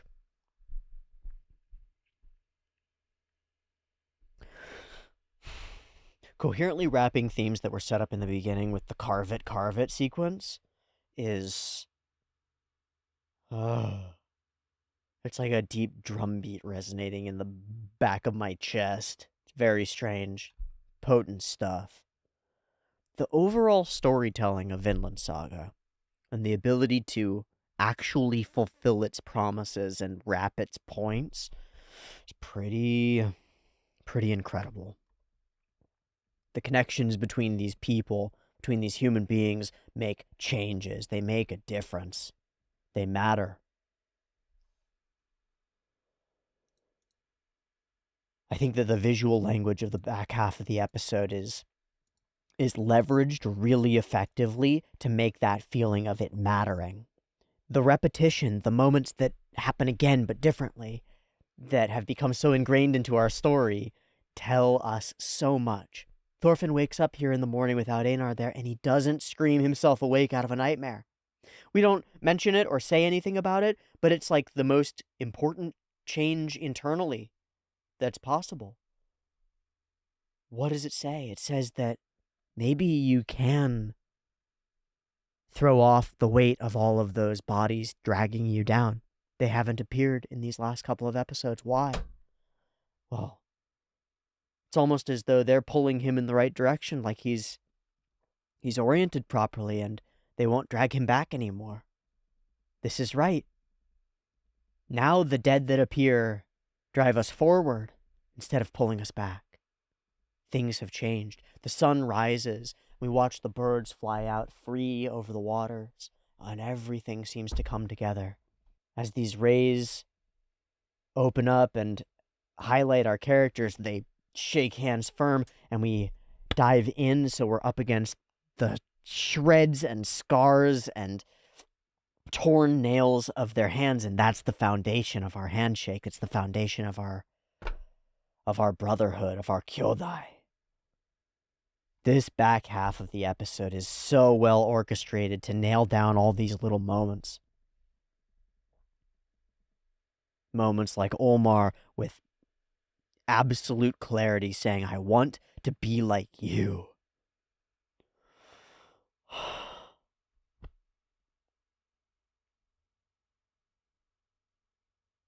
Strong and kind like you, me too.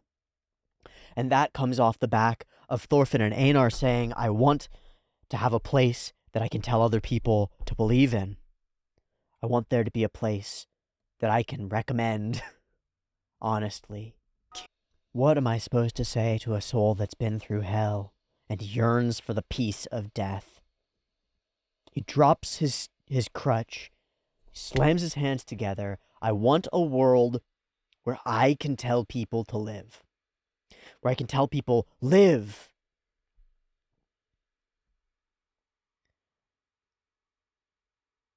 This is such a fun sentence. Fuck. Oh, it's such a fun sentence. Because the want of it is that he wants to be able to tell people to live, but in this world he can't justify that.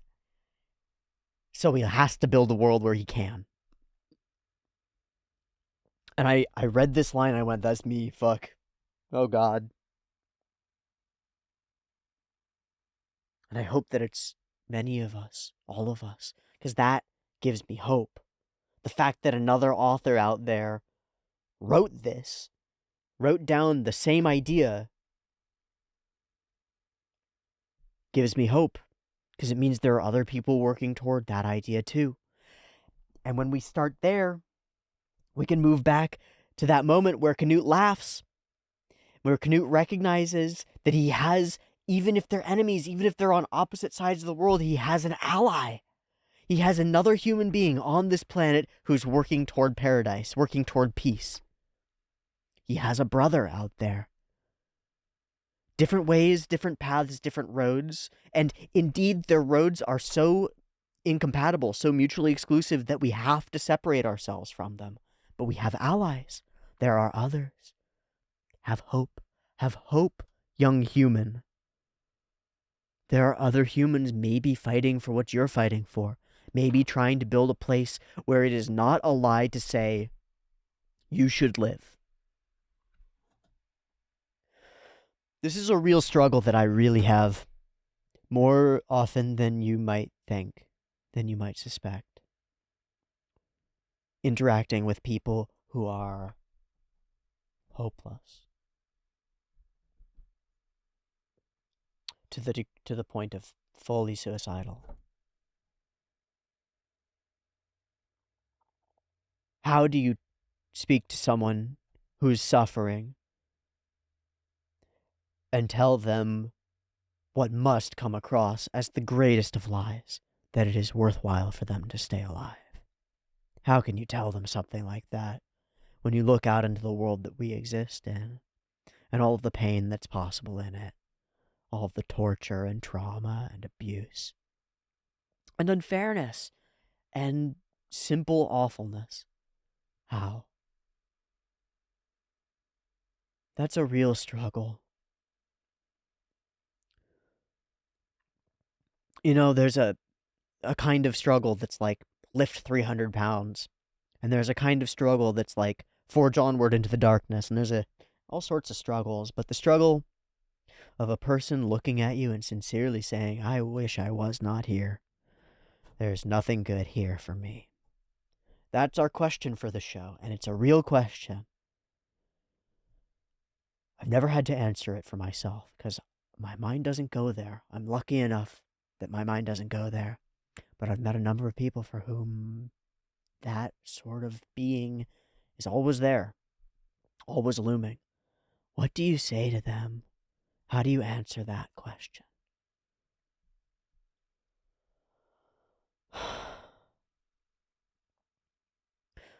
I don't know if you can save a person, but I think you can save yourself if you believe that you could make the world a place worth living in. That you could move the needle a little bit. I want a world where I can say to someone, live, and mean it. We're not there yet. We may never be there. Canute says yesterday that that is the human condition. To err and to war and to fail. Perhaps that is what it is to be human, but our story and the fact that humans tell these stories says that maybe there's a long, arduous, potentially endless road that's worth taking to aim there. And for me, it's worth it to live if I'm aimed in the direction of a place that's worth living in. If I'm aimed toward building it. That makes my living worthwhile. I don't know if it's an answer for someone who's in Arnade's position. I don't know if such an answer can exist. But I want to look out across the endless waves along with these men and strive for a future that humans could live in. I look out across the world right now and I see wars brewing and dystopias being built, and I wonder. I'm very afraid to try to move levers. I don't want to find myself on the other side in a position like Canute's, where I have power and find myself powerless to do anything but follow it. I desperately do not want that, and yet I desperately want to forge forward toward a world that humans can live in, that's worth living in. And I think it's possible, and I think I have to act if I want it to become real. And I'm not sure how to because I am afraid.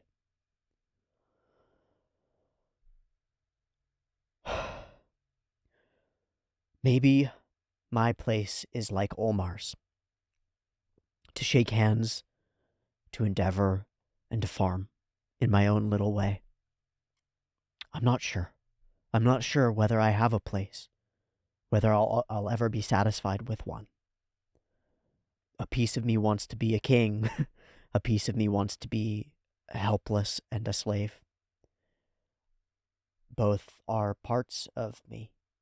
I want to divest myself of any power, any responsibility for the way that the world is. Because if I take responsibility for it, I have to take some responsibility for its horrors. Because they're horrors born of men like me. And at the same time, I want desperately to have the power to control things, to change things, to guide them toward a future that I might view as positive, to build something akin to paradise.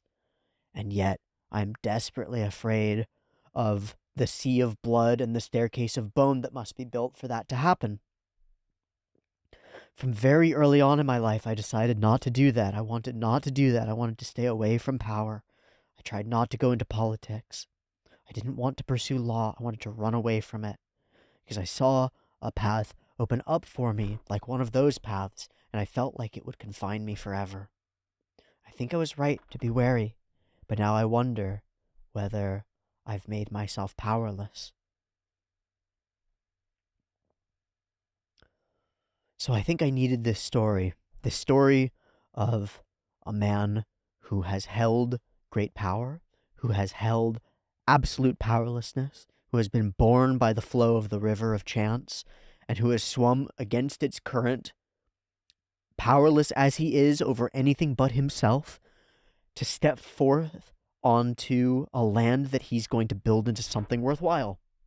I think I needed that story the way that Omar needed that story. The way that Canute needed that story. I'm not sure what it will change in me. I'm not sure what strange alchemy is happening inside my mind right now as these ideas coalesce, but I can feel myself changing.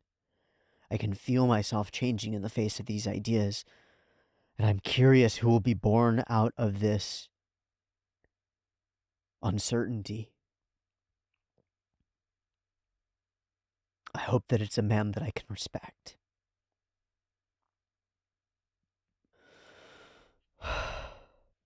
In the end, it's the mighty who get to write the rules.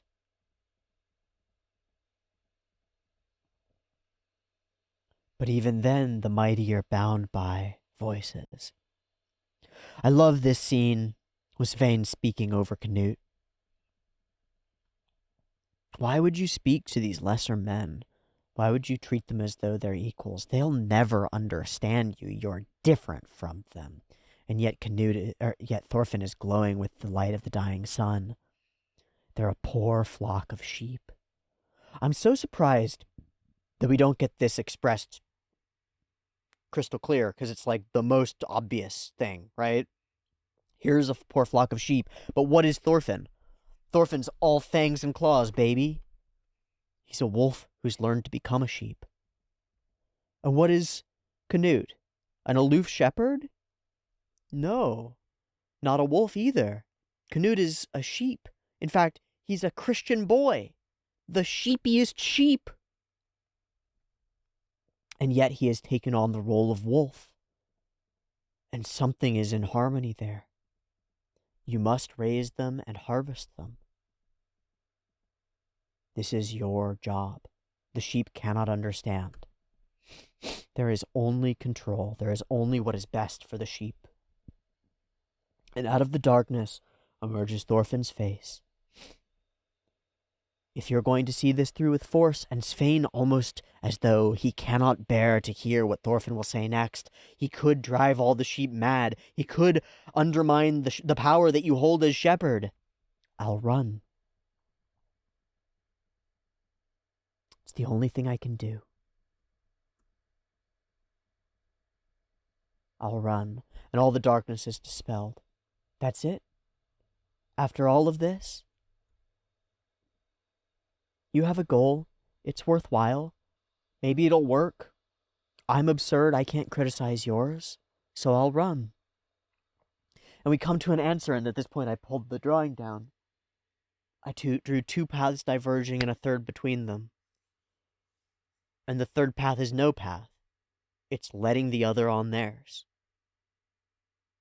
Sometimes the third path is a compromise, a way that we can meet in between, and our paths can intertwine and move forward into the future. But maybe not. Maybe the fuck not. Maybe we don't have to solve everything. Maybe there doesn't have to be a clear-cut victor. Maybe I can just run. Does this work in every circumstance? No. No. What if there's nowhere to run to? Doesn't work. But in a whole bunch of circumstances, it does.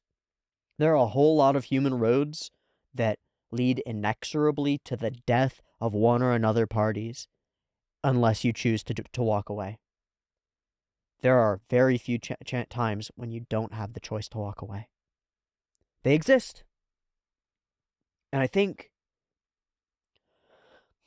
if I can extend the story and pull from it, I think we have one of those times when Thorfinn stands in front of Gardar's body. Yeah? And he chooses to fight there, to fight in limited capacity, right? And he loses, but he chooses to fight, to defend. There are wrinkles, but when you can run away, and it's just your pride that's wounded, you do it. Did you really let yourself be beaten to a pulp just before so you could stand before an emperor and tell him off? Yeah, and it failed, so I'm gonna leave. Every interaction between every Viking through all of history up to this point has had the threat of violence afterward. Negotiations fall apart, and then will war. How can you ever speak honestly and openly in a negotiation with someone if you've both got your hands on your sword hilts? Well, you can because you're both trying to avoid the sword hilts part, the violence. That's mutually assured destruction. But we found out in 2014 that mutually assured destruction doesn't fucking work anymore. That's a bit of a problem because it shattered my understanding of geopolitics. What if the threat of violence is not enough? What if we're all willing? Then we lose everything. So what if we run? Farewell. And he laughs. And it's beautiful. It's so pure and beautiful. And I think, beyond just leaving Ketil's farm, we can infer that this fact, it removes some of the pressure on Canute. That he's the only one fighting for this. It's because of this interaction, we say, I think, that Canute leaves. And then it's because of this interaction that Canute withdraws his standing army and chooses a form of trust for the foundations of his rule. He takes off the crown and puts it back on, wears its burden, but the relationship begins to change. He reevaluates it. And after he does, we no longer see King Svein. Obviously, we're not spending a lot of time with him. Maybe King Svein is still hovering over his shoulder, but the vibe is different. As though Thorfinn has defeated an ephemeral spirit. The spirit of the past, of your father. Father violence. Father war. Father conqueror. He defeats him when he says, I'll run. There's another option. Whoosh. And the darkness is dispelled. So the Vikings are capable of producing someone like you. Almost messianic. A savior. Where will you go? Somewhere else. So, I will go to a place beyond your reach as the king and build a land of peace through different means.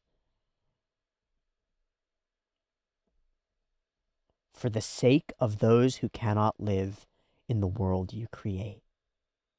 I think I came almost exactly to that idea last episode when talking about the two paths. Thorfinn can go and create a fresh start out there, but what about all the people left here who are still bound by the old rules? It is only through violence that they will be uplifted. In such a strange paradox, because it is only through non-violence that non-violence can be born. But it is only through violence, says Canute, it seems.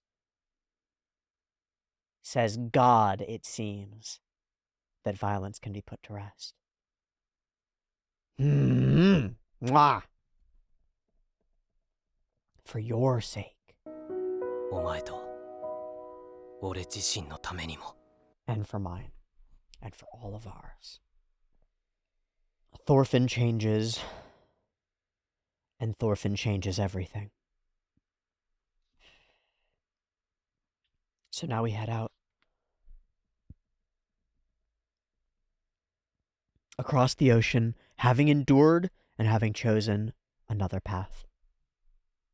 We embark. And I'll join you next week on the other side. Thanks so much for watching this week's episode of Vinland Saga. That's too much. It's too many thoughts. I really enjoyed it. I hope you did too. This feels like the core thematic wrap for the story.